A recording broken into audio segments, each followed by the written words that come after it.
साथियों नमस्कार। धार्मिक कहानी के इस भाग में आपका स्वागत है। आज हम एक ऐसी कहानी लेकर आए हैं जो सच्ची घटना है।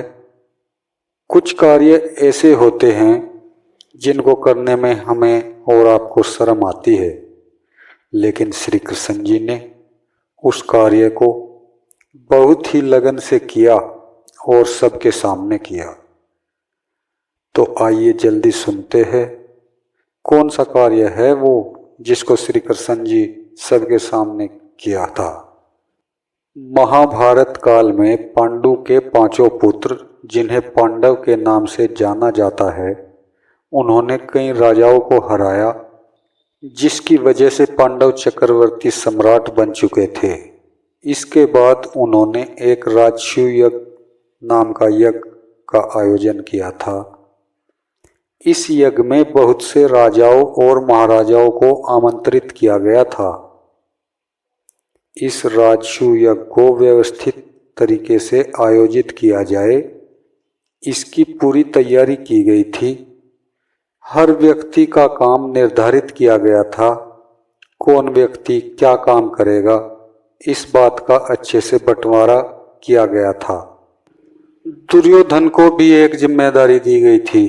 जो राजा लोग उपहार लेकर आते थे, उनसे उपहार लेकर रखने का कार्य दुर्योधन कर रहा था। पांचों पांडव भगवान श्री कृष्ण का बहुत आदर एवं सम्मान करते थे। इसलिए पांडव सोचने लगे कि अब श्री कृष्ण को किस तरह की जिम्मेदारी दी जाए, लेकिन किसी को इसका जवाब नहीं सूझा।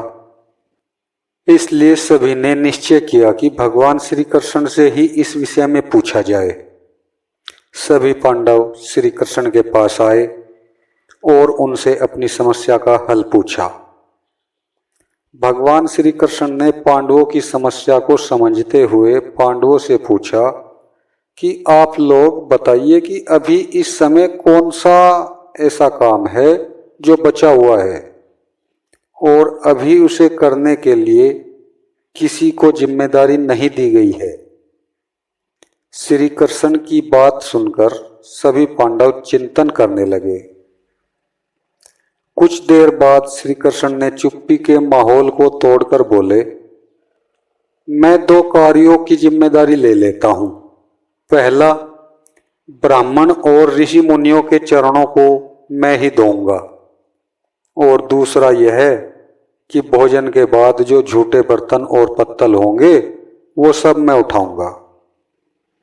राजसूय यज्ञ प्रारंभ हुआ और श्री कृष्ण भगवान ने अपने कहे अनुसार यही दो काम किए भी।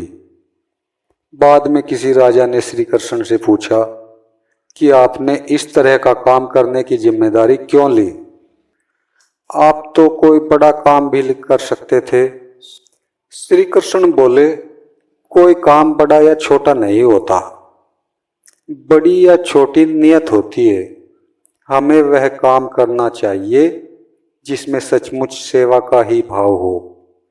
श्री कृष्ण की इस बात से हमें शिक्षा मिलती है कि हम उम्र में और पद में बड़े हो या छोटे, हमेशा ऐसे काम करें जिनमें सेवा का भाव ही होता है।